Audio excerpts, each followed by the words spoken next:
Aujourd'hui, on va s'intéresser à la mesure principale d'un angle. Je prends par exemple l'angle 19π/3 radians.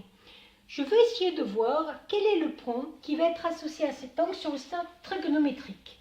Ce que je pourrais voir, c'est combien de fois l'angle π/3 est multiplié. Donc ici, l'angle π/3 est multiplié par 19. Donc je peux déjà essayer à la main de placer cet angle en tournant autour de mon cercle. Je sais que je dois faire 3π/3 pour arriver à π. Et je vais donc faire comme ça des demi-tours jusqu'à ce que j'arrive à 19π/3. Donc 3π/3, j'arrive à π. 6π/3, 9π/3, 12π/3, 15π/3, 18π/3, 19π/3. J'arrive donc exactement au même endroit que π/3. Donc ça, c'est une méthode artisanale, mais qui est un peu fastidieuse à faire, surtout si on me demandait de faire 98 000 π/3.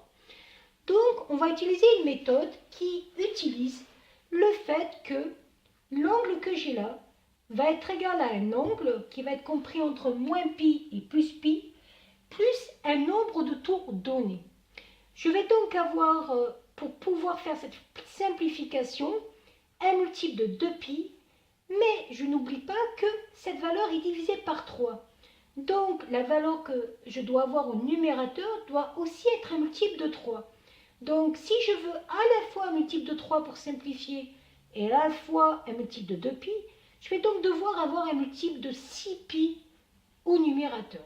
Je vais donc écrire 19π/3 sous la forme 18π/3 plus π/3.